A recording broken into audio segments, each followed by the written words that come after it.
জরুরি ঘোষণা, উত্তরপাড়া মসজিদ থেকে টাকা চুরি হয়েছে। চোরকে আমরা হাতে নাতে ধরতে পারিছি। আজকে আসরের পর মসজিদের সামনে বিচার হবে। শুনলি মসজিদে নাকি চুরি হয়েছে? চল দিন চোরের মুখখান একটু দেখি। চল আগে সভাপতির কাছে যাবো। আসসালামু আলাইকুম সভাপতি সাহেব। ওয়ালাইকুম সালাম। কি হয়েছে? কে আপনি শোনেন আমার মসজিদে নাকি চুরি হয়েছে? আমি মসজিদের সভাপতি আর আমার মসজিদে চুরি, আমি এটা কোনোভাবে সহ্য করবো। চল গিয়ে দেখি। হুজুর ও হুজুর, সে চোর কই? ওর একটু বের করে দেন, ওরা আমার সামনে একটু বের করে দেন। ও চোখ দুটো নিয়ে আমি গুট্টি খেলবো। আপনারা আগে বসেন। বসার সময় নেই, চোরের আগে বের করেন তো। সভাপতি সাহেব, আপনার কাছে একটা প্রশ্ন ছিল। আচ্ছা ঠিক আছে, প্রশ্ন করেন। আমার এক মাসের বেতন কত টাকা? 5,000। তা আপনারা শেষ কবে আমার বেতন দিয়েছেন?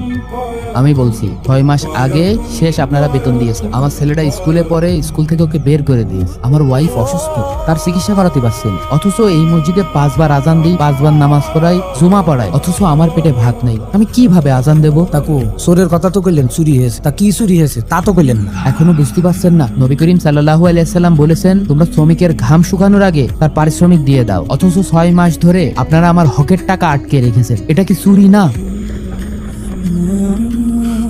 প্রত্যেক মাসের 1 তারিখে আপনার বেতন আপনি পেয়ে যাবেন। ঠিক, আর 3 মাস অন্তর আপনার বেতন বৃদ্ধি করা হবে। আলহামদুলিল্লাহ।